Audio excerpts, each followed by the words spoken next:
मैं जाकिर हुसैन आपकी JS classes स्वागत करता हूं। दोस्तों, सीडीपी क्लासेस जो है लगातार चल रही है। इसमें हम लोगों ने कल पढ़ लिए थे समस्यात्मक बालकों और बालक की क्या आवश्यकताएं होती है, पढ़ने संबंधी कौन कौन सी समस्याएं होती है, डिस्ग्राफिया क्या होती है, डिस्कैलकुलिया क्या होती है, ठीक ना, अफेजिया क्या होता है, ये सारी चीजें जो है हम लोग पढ़ लिए थे। आज जो हम लोग पढ़ने वाले हैं उसमें हम पढ़ेंगे मेधावी, प्रतिभावान, मेधावी, प्रतिभावान एवं तथा सृजनशील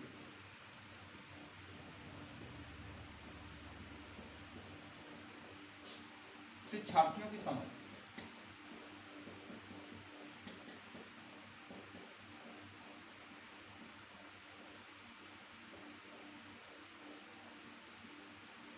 देखिए दोस्तों, कहने का मतलब क्या है कि जब हम लोग स्टडी करते हैं, अध्ययन करते हैं, तो हमें ऐसे बालक मिलते हैं जो बहुत सृजनशील होते हैं, मेधावी होते हैं, प्रतिभाशाली होते हैं। तो इन सभी बालकों की कैसी क्या क्वालिटी होती है, क्या क्या समझ होती है, इन सारी चीज़ों के बारे में जो होता है हमें अध्ययन करने की आवश्यकता पड़ती है। तो इसमें जो होते हैं कौन कौन से बालक आते हैं उसके बारे में हम देखेंगे। तो सबसे पहले हम देखेंगे दोस्तों विशिष्ट बालक।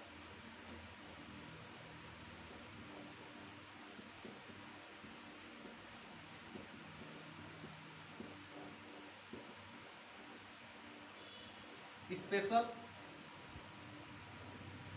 Abled child, special abled child.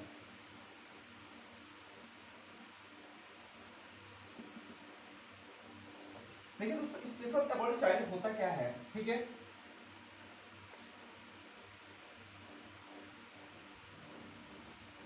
तो हम कह सकते हैं कि विशिष्ट बालक, विशिष्ट बालक हम कभी क्या कहते हैं, कैसे कहते हैं, किसको हम विशिष्ट बालक कहेंगे, उसके बारे में हमें जानकारी ग्रहण करनी है।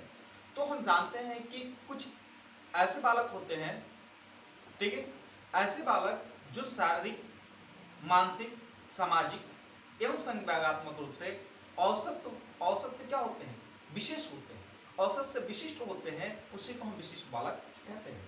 हम कह सकते हैं कि शारीरिक वह बालक जो शारीरिक, मानसिक, सामाजिक एवं संवेगात्मक रूप से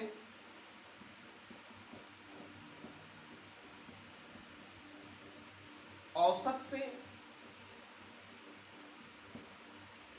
विशिष्ट होते हैं, औसत से विशिष्ट होते हैं, उसे विशिष्ट बालक कहते हैं। उसे क्या कहते हैं, हम विशिष्ट बालक कहते हैं। क्योंकि अब विशिष्ट बालक क्यों कहेंगे, क्योंकि उनके लिए क्या होगी, एक विशेष प्रशिक्षण की आवश्यकता होगी, उनके लिए एक विशेष प्रशिक्षण की आवश्यकता होती है। अब वो क्या होगा कि मानसिक रूप से, शारीरिक रूप से एंड संवेगात्मक रूप से जो होगा वो पूरी तरह से परिपक्व होगा। तो ऐसे बालक को लिखा होता है कि हमें एक विशेष प्रकार की क्या करनी होती है, प्रशिक्षण क्या होती है। हम कह सकते हैं कि विशिष्ट बालकों को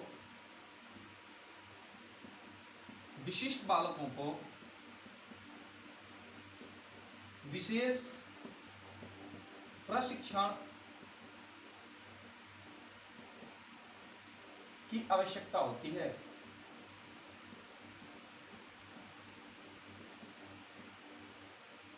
विशिष्ट जो बालक होते हैं उनके लिए जो होती है विशेष प्रशिक्षण की आवश्यकता होती है, ठीक है। अब देखिए इसमें कौन कौन से बालक आते हैं विशिष्ट बालक के अंतर्गत, ठीक है ना, विशिष्ट बालक के अंतर्गत, ठीक ना। विशिष्ट बालकों की वर्गीकरण हम देख लेते हैं यहां पे कि विशिष्ट बालकों की वर्गीकरण।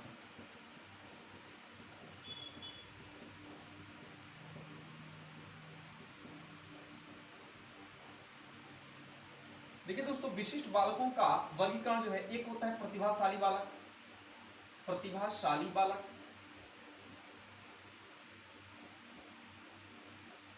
दूसरा हम कह सकते हैं सृजनशील बालक,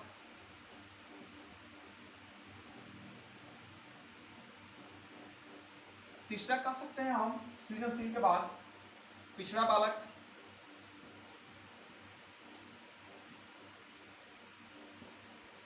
चौथा कह सकते हैं वंचित बालक,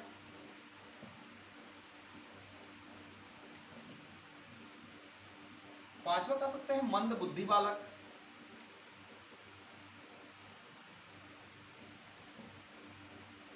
ठीक है, हम कह सकते हैं मंद बुद्धि बालक। और एक कह सकते हैं बाल अपराधी बालक,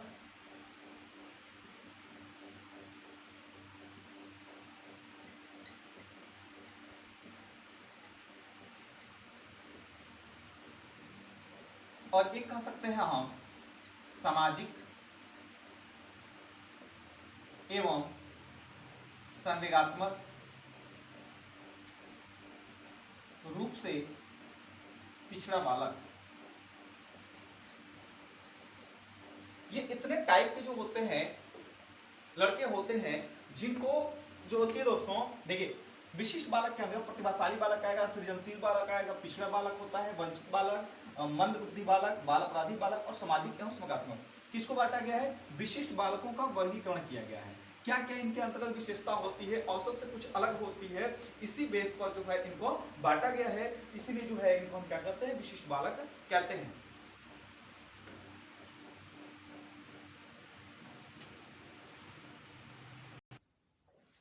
अब इसमें पहला हम पढ़ेंगे दोस्तों प्रतिभाशाली बालक। प्रतिभाशाली बालक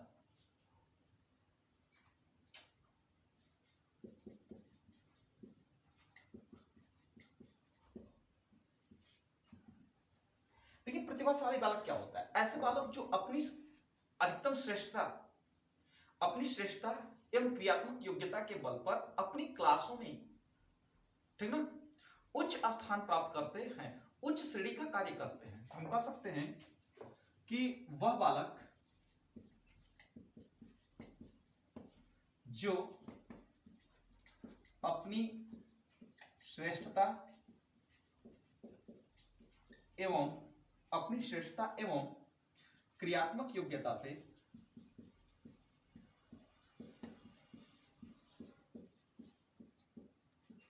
श्रेष्ठ स्थान प्राप्त करते हैं। श्रेष्ठ स्थान क्या करते हैं? प्राप्त करते हैं, ठीक ना। उन्हें हम क्या कहते हैं? प्रतिभाशाली बालक कहते हैं। अब वो किस स्थान में श्रेष्ठ बालक, किस क्षेत्र में जो श्रेष्ठता दिखाते हैं, तो हम कह सकते हैं जैसे गणित, कला, साहित्य, लेखन, साहित्य लेखन क्षेत्र में उच्च स्थान ग्रहण करते हैं, उच्च स्थान प्राप्त करते हैं। जो बालक ऐसे उच्च स्थान प्राप्त करेंगे, साहित्य के क्षेत्र हो, कला का क्षेत्र हो, अच्छा प्रदर्शन करते हैं, तो ऐसे बालकों को जो है क्या कहते हैं? प्रतिभाशाली कहते हैं। जैसे क्या होता है कि बालक जो होता है, कल छोटा सा बालक है, वह जो है दो चार बच्चे काम कर रहे हैं और दो चार बच्चे काम करने के अलावा जो होता है एक ऐसा छोटा बालक है जो उन दोनों चार लोगों के बीच में ही है। आपने किसी टास्क को दे दिया और उसमें से एक लड़का जो है तुरंत टास्क को फाइनल कर दिया, तो आप कहेंगे कि इन लड़कों की तुलना में जो है ये लड़का क्या है? प्रतिभाशाली बालक है। या रेस करा रहे हैं, या जो है कला बनाने, आर्ट बनाने के लिए दे दिए कि आप सुबह का छोटा सा क्या है, आप एक एप्पल बनाइए, तो उनमें देखेंगे कि जो बालक बहुत तेजी से कार्य कर देता है, आप उसको कहते हैं कि ये कहीं ना कहीं क्या है? ये प्रतिभाशाली बालक है। तो ऐसे बालक जो श्रेष्ठता को क्या करते हैं? प्रदर्शित करते हैं, उसको हम टैलेंटेड चाइल्ड के नाम से जानते हैं, ठीक है ना। अब देखिए हम कैसे इनकी पहचान कर सकते हैं? प्रतिभाशाली बालक की पहचान, बालक की पहचान,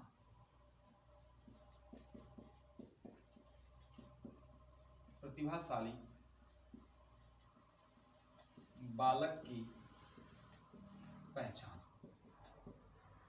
देखिए तो हम इनको कह सकते हैं कि पहचान कैसे कर सकते हैं, और कह सकते हैं दोस्तों किसी भी कार्य को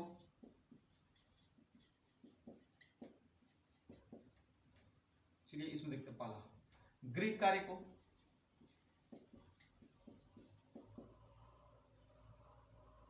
समयानुसार करना,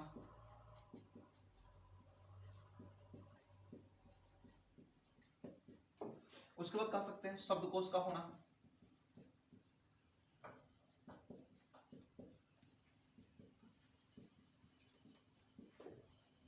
शब्दकोश का होना।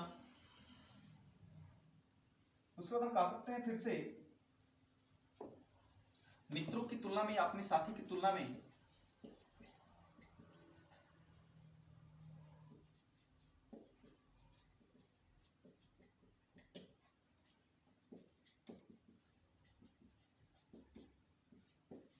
अधिक ज्ञान का होना, अपनी साथी की तुलना में उसके पास क्या होगा, ज्ञान भंडारण होगी। ठीक है, हम ये भी कह सकते हैं कि समस्या समाधान में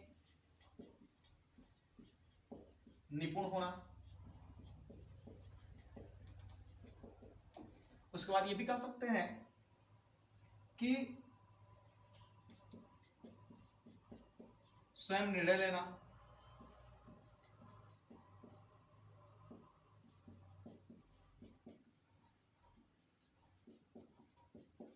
स्वयं निर्णय लेना। ठीक है, किसी भी प्रश्न का उत्तर आसानी या तीव्रता से देना आदि। बहुत सारी ऐसी चीजें जो हैं, ठीक है ना, हम बालक की पहचान कर सकते हैं। हम कह सकते हैं कि इसकी आईक्यू जो हो सकती है, आईक्यू वह 130 से लेकर 140 या 150 तक जा सकती है। आईक्यू लेवल ये भी देख सकते हैं। हम ये भी कह सकते हैं इसमें कि बालक के अंतर्गत जो होगी वह बालक क्या होगा, अत्यधिक जिज्ञासु होगा, जिज्ञासु होना मतलब किसी भी चीज को जानने के लिए वो क्या होगा, बिल्कुल उत्साहित होगा। तो ऐसे बालकों को जो बहुत बहुत सी ऐसी चीजें हैं जिनकी हम क्या कर सकते हैं, पहचान कर सकते हैं दोस्तों। ठीक है ना, आप ये भी कह सकते हैं कि पाठ्य पुस्तकों में रुचि लेना, ठीक है ना, पढ़ाई में रुचि लेना, हर क्षेत्र में जो होना अपना योगदान देना। तो ऐसे बालकों को जो हम कहते हैं प्रतिभाशाली बालक कहते हैं, और इनकी पहचान जो है हम बिल्कुल क्या कर सकते हैं, आसानी पूर्वक कर सकते हैं। ठीक है, उनको पहचानने में कोई प्रॉब्लम नहीं होती है। अब दोस्तों देखते हैं कि प्रतिभाशाली बालकों की शिक्षा कैसे करनी चाहिए। ठीक है, प्रतिभाशाली बालकों की शिक्षा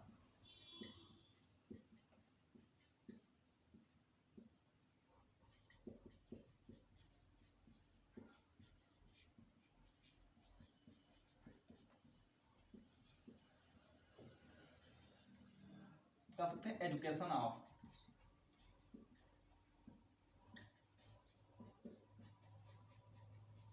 टैलेंटेड चाइल्ड।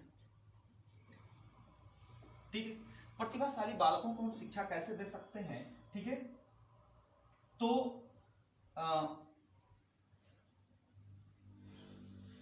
एक मनोवैज्ञानिक थे हैविंग रस्ट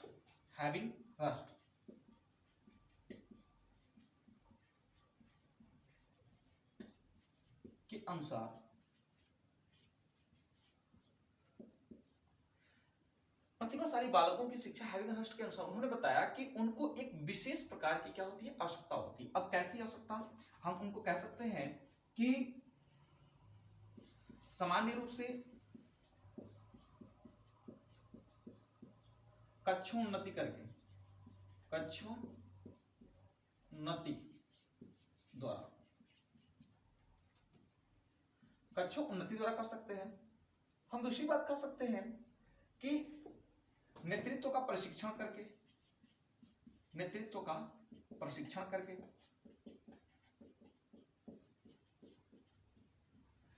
तीसरा आप कह सकते हैं नेतृत्व का प्रशिक्षण करने के बाद संस्कृति की शिक्षा, संस्कृति की शिक्षा कह सकते हैं। चौथा आप कह सकते हैं विशेष अध्ययन की सुविधा देकर के, विशेष अध्ययन की सुविधा देकर। पांचवा आप कह सकते हैं इसमें, ठीक है, कि सामान्य बालकों के साथ शिक्षा।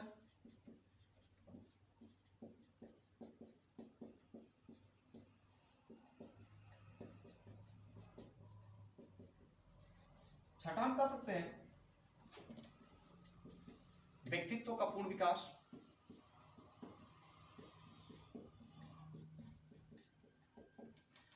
देखिए दोस्तों, हेमिंग्स ने बताया कि एक विशेष यदि प्रतिभाशाली बालक है तो उस बालक के अंतर्गत जो है, ठीक ना,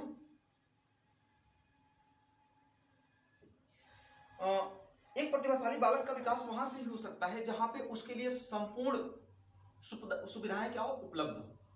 संपूर्ण सुविधाएं यदि उपलब्ध होगी तो प्रतिभाशाली बालक जो होगा वह अपने आप को एक अच्छा प्रदर्शन कर पाएगा।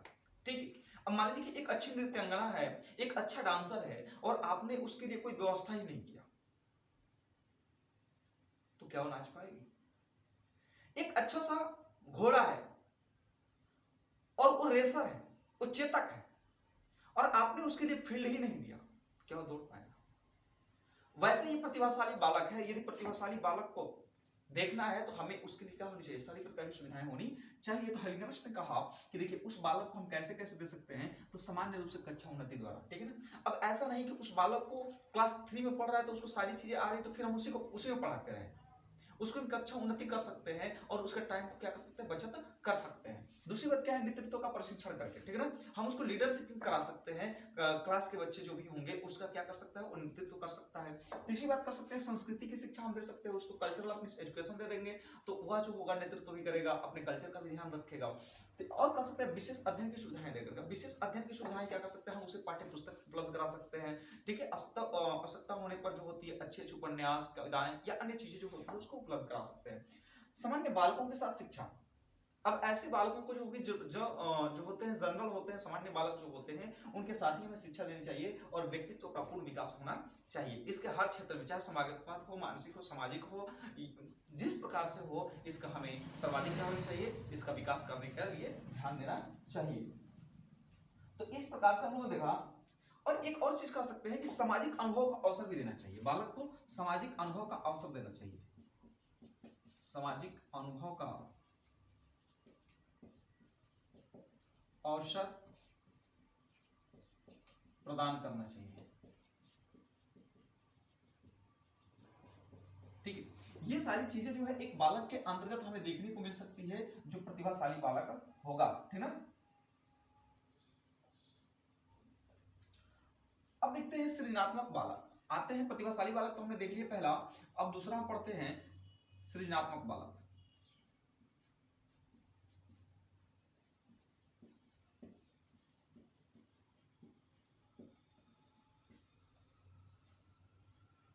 Creative child.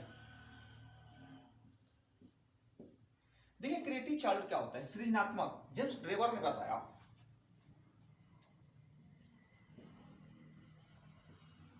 जेम्स ड्रेवर, ठीक है ना, जेम्स ड्रेवर के अनुसार, जेम्स ड्रेवर के अनुसार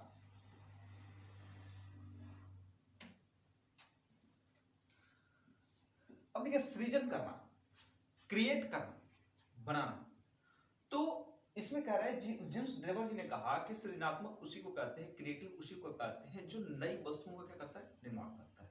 अर्थात तो इनके अनुसार नई वस्तुओं का क्या कर देना, निर्माण करना ही क्या कहलाता है, सृजनात्मकता कहलाती है। हम कह सकते हैं कि नई वस्तुओं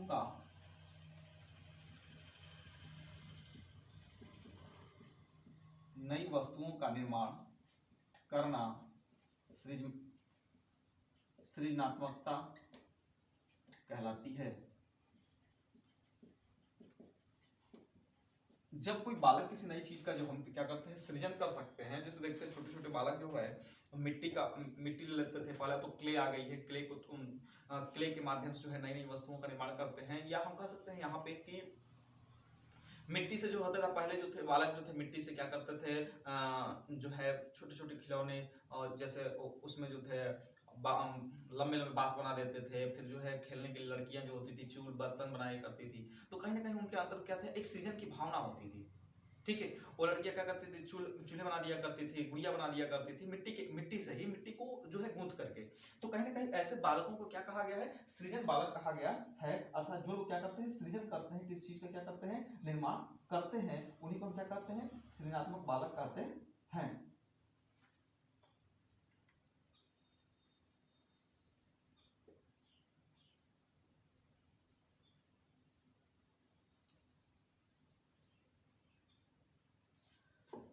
अब एक और भी हम कह सकते हैं कि सृजनात्मक में ऐसे बालक जो वर्तमान की स्थितियों से हट करके, जो वर्तमान की स्थितियों से हट करके अपने चिंतन के माध्यम से और अपने चिंतन के माध्यम से किसी नए वस्तु का मूर्त रूप देता है,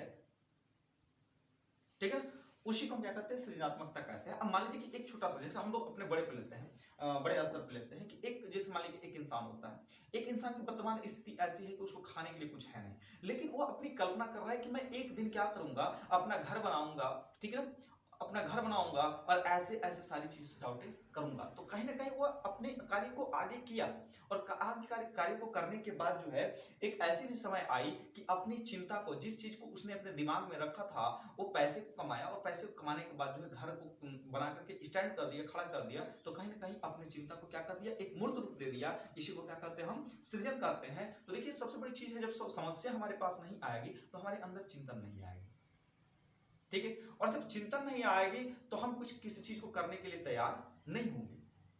तो सबसे बड़ी चीज क्या हो रही है, हमें समस्या नहीं है। तो यदि आपकी लाइफ समस्या भरी चुनौतियों से है तो कहीं ना कहीं आप एक बेहतर कार्य करते हुए जाएंगे। ठीक है दोस्तों, तो ये सृजनात्मक बालक होते हैं।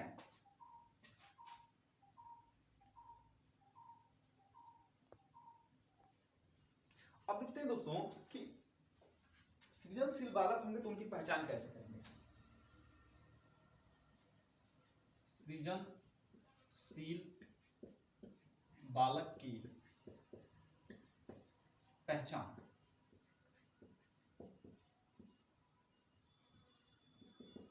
देखिए सृजनशील बालक जो होते हैं, जो क्रिएटिव बालक होते हैं, उनके कुछ ना कुछ क्या होंगे, लक्षण होंगे।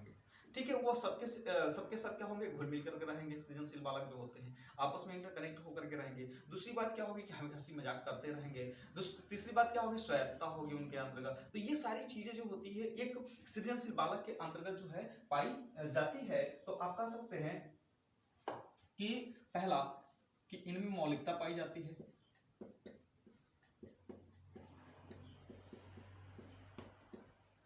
मौलिकता का दर्शन होता है, ठीक है, मौलिकता का क्या होता है इनमें दोस्तों, दर्शन होता है। हम कह सकते हैं कि सामान्य बालक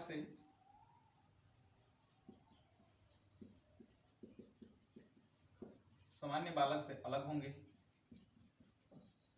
अलग दिखते हैं। तीसरा कह सकते हैं कि स्वायत्तता होती है।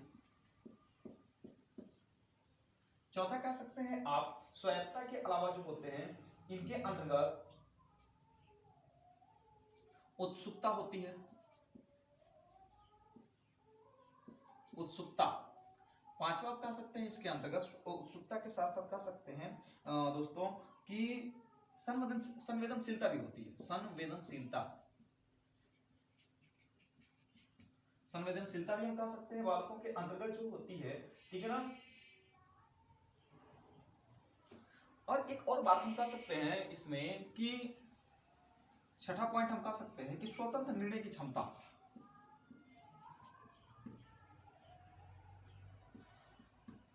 स्वतंत्र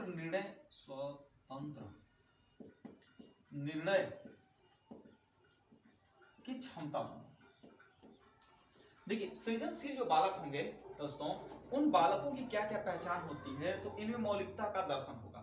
मतलब उनके अंदर जो होगी मौलिकता होगी, जो होगी मोरालिटी होगी। कहीं ना कहीं बालक जो होगा अपने आप को एक दूसरे से कैसे इंटरकनेक्ट करना है, बातचीत करने हैं, एक दूसरे के साथ कैसे पेश आने हैं, क्या हमें व्यवहार करनी चाहिए, उसके अंतर्गत ये सारी भाव होंगे। सामान्य बालक से वो अलग दिखते हैं। सामान्य बालक से मतलब क्या है कि वो हर समय क्रिएटिव रहेगा, कुछ ना कुछ करता ही रहेगा, ठीक है। उसके बाद क्या स्वायत्तता होगी, अपने आप को भी ध्यान देने की योग्यता होती है, उत्सुकता होती है, वह जानने के लिए हर चीज के लिए क्या होगा, जागरूक होगा, उत्सुक होगा, हमेशा प्रसन्न रहने की कोशिश करेगा, संवेदनशील भी होगा, किसी चीज को कार्य करने से पहले डरेगा, ठीक ना, उसके परिणाम के बारे में सोचने की कोशिश करेगा। उसके बाद जो होता है स्वतंत्र निर्णय की क्षमता होती है, वह दूसरे पर क्या होगा, आश्रित नहीं होगा। तो ऐसे बालक जो होते हैं, अब देखिए यदि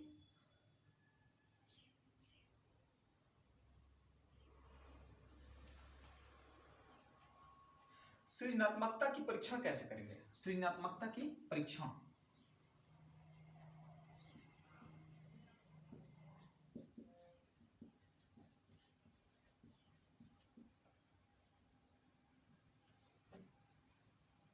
अब देखिए सृजनात्मकता की परीक्षण के लिए अब क्या क्या करना होगा,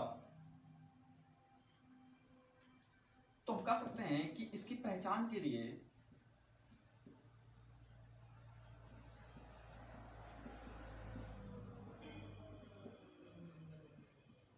हमें कंटिन्यूटी पे ध्यान देना होगा, निरंतरता, लोचनीयता, निरंतरता है आपकी, लोचनीयता कह सकते हैं, मौलिकता भी कह सकते हैं,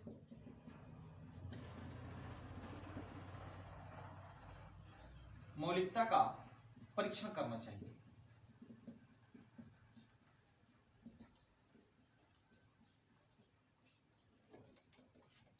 कहने का मतलब यह है कि इसकी पहचान, जो भी सृजनशील बालक है, तो आप सृजनशील बालक में क्या देखेंगे, ऐसे तो मान ली देख के पहचान गया, आपने उसे पहचान कर लिया, लेकिन उनकी किस चीज की परीक्षण करेंगे।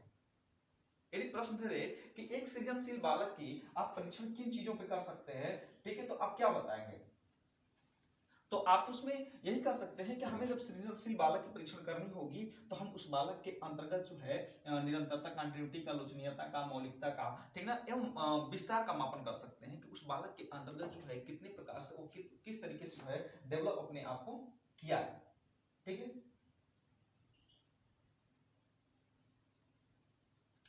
तो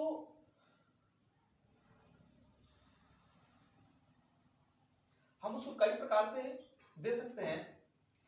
उस बालक के अंतर्गत पहला हम करा सकते हैं चित्र पूर्ति परीक्षण, चित्र पूर्ति परीक्षण। दूसरा हम करा सकते हैं वृत्त परीक्षण, ठीक है, चित्र पूर्ति परीक्षण, वृत्त परीक्षण,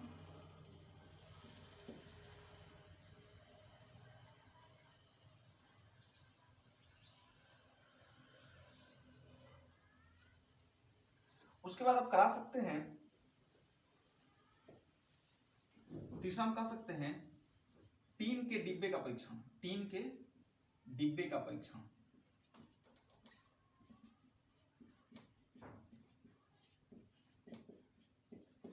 देखिए चित्र पूर्ति परीक्षण क्या है, चित्र पूर्ति परीक्षण का मतलब है कि बालक को एक टास्क दे देंगे, एक कार्य देंगे, एक चित्र देंगे, जो चित्र क्या होगी, अधूरी होगी, और आप उस बालक को कहेंगे कि आप इसे क्या करें, पूरा करें, आप इस चित्र को पूरा करें। तो चित्र पूर्ति परीक्षण करा सकते हैं वृत्त परीक्षण, एक वृत्त दे देंगे, एक गोला दे देंगे, और उस बालक को कहेंगे कि आप जो है एक मन चाहे क्या करें, आकृति बनाए, चित्र बनाए, किसी खिलौने जो है आपको जो है उसके अंतर्गत, मतलब कोई भी एक सामान्य खिलौना की तरह बनाए। टीन के डिब्बे दे देंगे, टीन के डिब्बे को देकर के आप पूछेंगे बालक आप इसमें क्या करिए, कुछ ना कुछ इसमें कार्य कीजिए, इसको भरने की कोशिश कीजिए, या अब इसके अंदर जो है किसी अन्य कार्य को सृजन कीजिए, किसी चीज को बनाइए, ठीक ना।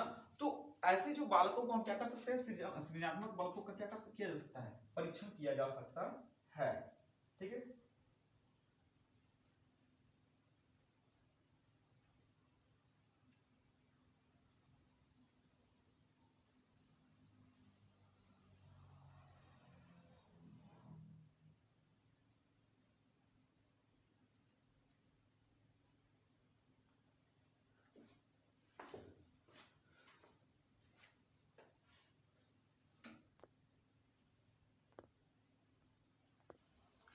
अब दोस्तों हम पढ़ते हैं इसमें पिछड़ा बालक।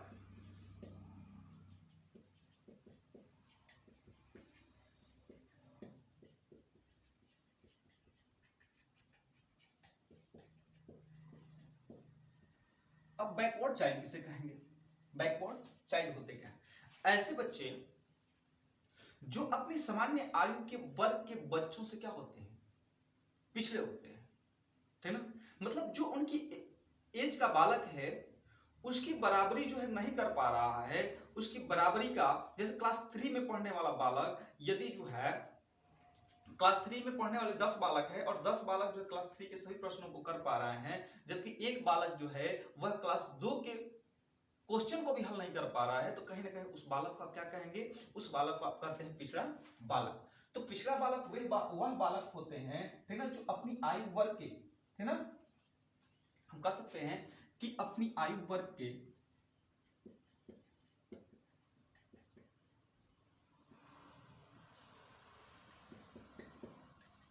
बालकों से कम शैक्षिक उपलब्धि प्राप्त करते हैं।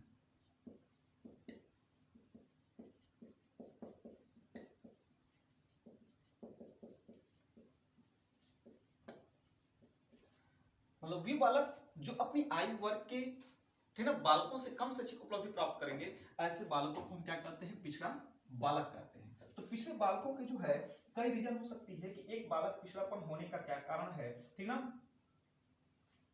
तो पिछड़ेपन का कारण हम देखते हैं पहले।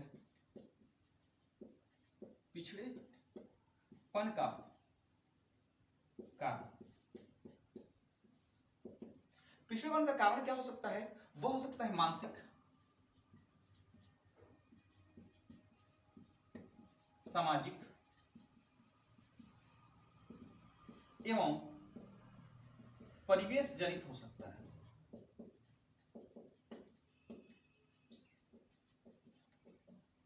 देखिए दोस्तों, पिछड़ापन का कारण जो होता है कई चीजें होती है। मानसिक, यदि बालक जो है मानसिक रूप से डिस्टर्ब है, मानसिक रूप से जो है पीड़ित है, तो आप जो है उसको सही नहीं कर सकते, ठीक।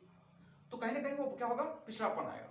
दूसरी बात है कि सामाजिक रूप से जो लोग जो है उसको हतोत्साहित कर दिए हैं, बिल्कुल डरा कर रख दिए हैं, ठीक है। परिवेश जनित, परिवेश जो है बिल्कुल माहौल ही नहीं है, बिल्कुल वैसी सोसाइटी नहीं है शैक्षिक उपलब्धि करने योग्य, ठीक है। जैसे शाम होना, नाच बजाने शुरू हो जाना, ठीक है, सुबह होते ही बच्चों के साथ खेलने जाना, तो ये सारी चीजें जो होती हैं, ठीक ना, मतलब हमें शिक्षा से जो दूर कर रही है, कहीं ना कहीं एक दूसरे के कनेक्ट को नहीं जान पा रही है कि एक दूसरे से जुड़ने, हमें हमारी अवस्था क्या है, हमें पढ़ने की उम्र कब है, हमें क्या करने चाहिए या हमें किस समय क्या करने चाहिए। तो कहीं ना कहीं ये चीजें जो होती है पिछड़ेपन का क्या बन जाती है?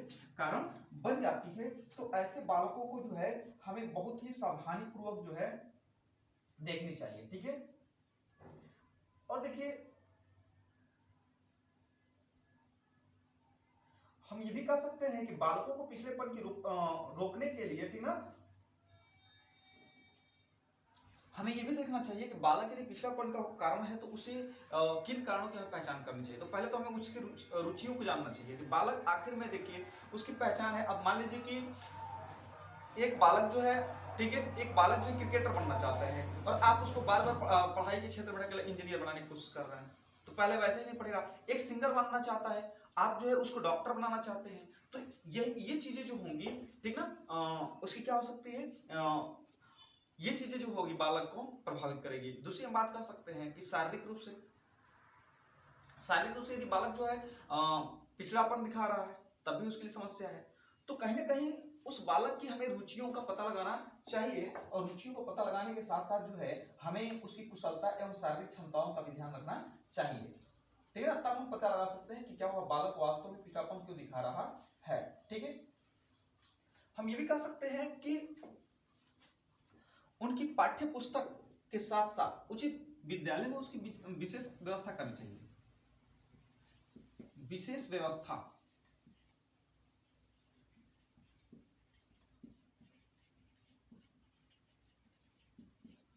कहां पर? विद्यालय में।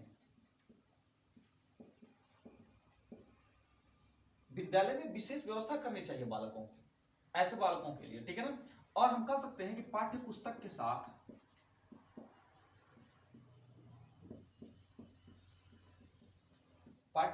के साथ उसे सहगामी भी देनी चाहिए, सहगामी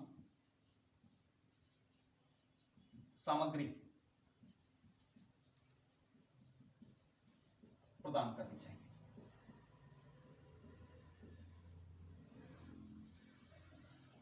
अब देखिए ऐसे बालकों को हमें स्किल सिखाने चाहिए, टेक्निकल स्किल देने चाहिए, ठीक है।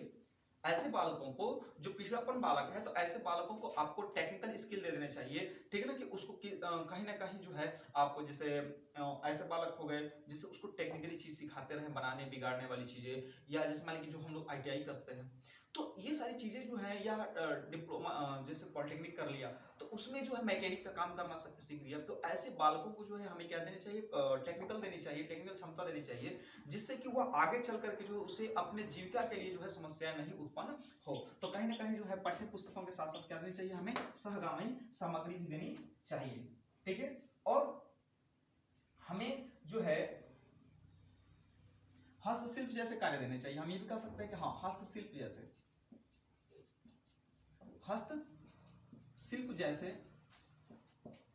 कार्य सिखाने चाहिए,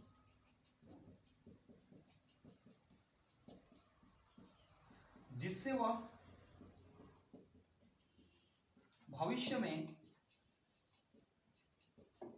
आत्मनिर्भर बन सके।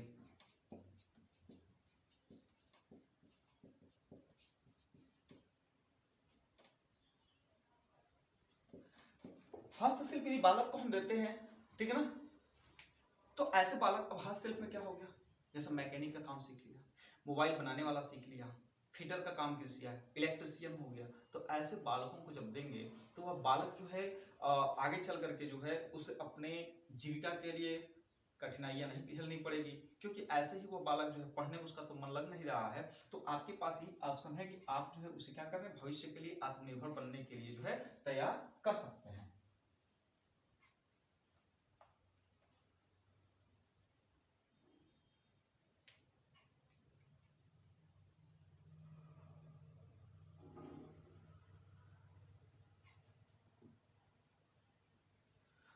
अब देखिए इसमें आते हैं एक मंदबुद्धि बालक।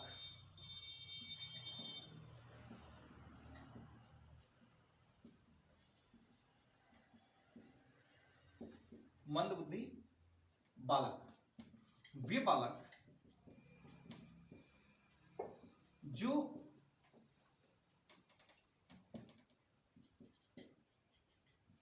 पिछड़े बालकों से भी कमजोर होते हैं।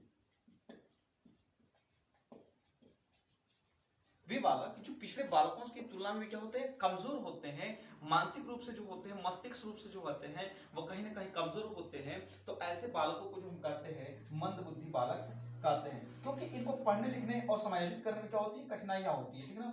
और ऐसे बालकों में सीखने की गति क्या होती है, हम कह सकते हैं कि मंदबुद्धि बालकों में सीखने की गति अति मंद होती है, सीखने की गति मंद होती है। तो जिन बालकों में सीखने की गति जो होगी मंद होगी, ऐसे बालकों को हम मंद बुद्धि बालक कहते हैं, ठीक ना। अब देखिए मानसिक रूप से पिछड़ेपन का कारण जो है कई चीजें हो सकती हैं। कभी कभी क्या होता है कि मंद बुद्धि बालक जो है पिछड़ेपन का कारण क्या हो सकती है, मानसिक रूप से पिछड़ेपन का कारण हो सकती है, आर्थिक हो सकती है, सामाजिक कारण भी हो सकती है, क्योंकि बहुत से ऐसे लोग जो होते हैं प्रतिभाशाली तो होते हैं, बहुत से ऐसे बालक जो होते हैं ठीक ना, जो पिछड़ेपन का सृजनशील होते हैं, लेकिन उनकी आर्थिक और सामाजिक कारण से जो होता है बालक को क्या होता है अपनी कार्य कुशलता से क्या होता है पीछे हो जाता है, अपनी एजुकेशन को ड्रॉप करना पड़ जाता है। तो ऐसे बालकों को हम क्या कर सकते हैं, मंद बुद्धि धीरे धीरे बालक जो होता है पिछड़ेपन का शिकार बन सकता है। तो आप आर्थिक और सामाजिक भी चीजों को कह सकते हैं कि एक बालक आर्थिक और सामाजिक जो होती है उसको पिछड़ापन बना सकती है। अब देखते हैं दोस्तों पिछड़ेपन बालकों की, ठीक है, पिछड़े बालकों की विशेषताएं।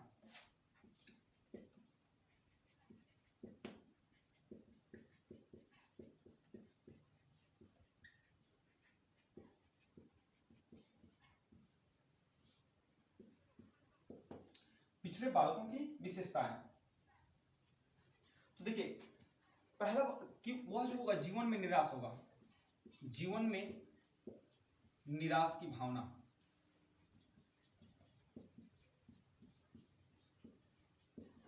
जीवन में निराश की भावना होगी। दूसरी पार्ट हम कह सकते हैं कि सीखने की क्रिया धीमी होगी, सीखने की प्रक्रिया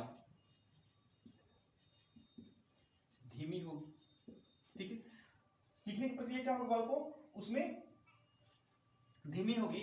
और हम तीसरा भी कह सकते हैं कि वो समाज विरोधी कार्यों में क्या होगी, समाज विरोधी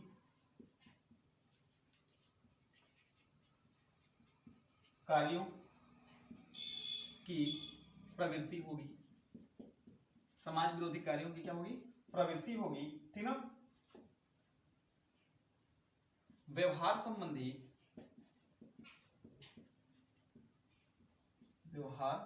संबंधी समस्याओं की अभिव्यक्ति होगी,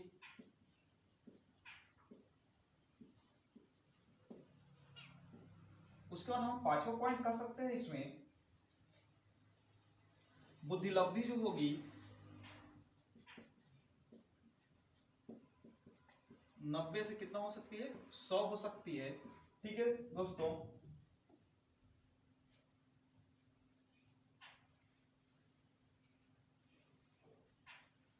मानसिक रूप से अस्वस्थ हो सकता है, मानसिक रूप से अस्वस्थ एवं असमायोजित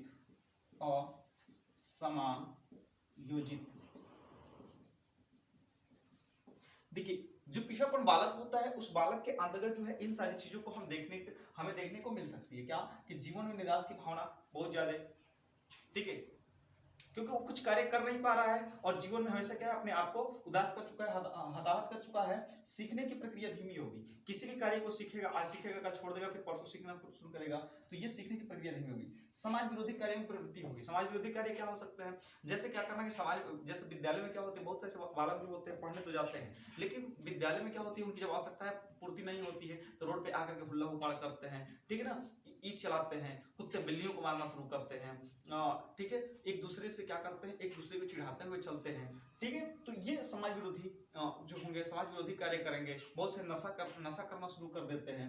व्यवहार संबंधी समस्याओं की अभिव्यक्ति होती है, व्यवहार संबंधी प्रॉब्लम होगी, बुद्धिलब्धि क्या होगी, 90 हो गए, मानसिक रूप से क्या होते हैं, अस्वस्थ होते हैं बालक, ठीक है ना। तो ऐसे बालकों को क्या करते हैं, जो होती है पिछड़ापन बालकों की जो है पहचान हम ऐसे कर सकते हैं, ठीक है।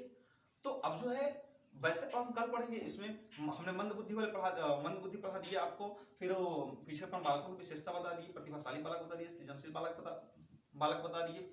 अब जो बालक बच रहे हैं, ठीक है ना, उसमें कौन कौन से जो आएंगे बालक, समस्यात्मक बालक भी आ जाएंगे, समस्यात्मक बालकों को कैसे पहचान करेंगे, इन सभी बालकों को जो है पहचान करेंगे, बाल अपराध वाले बच रहे हैं, तो इसके लिए जो है कल हम लोग पढ़ेंगे, ठीक है ना। तब तक के लिए धन्यवाद, वीडियो को आप ज्यादा से ज्यादा देखें।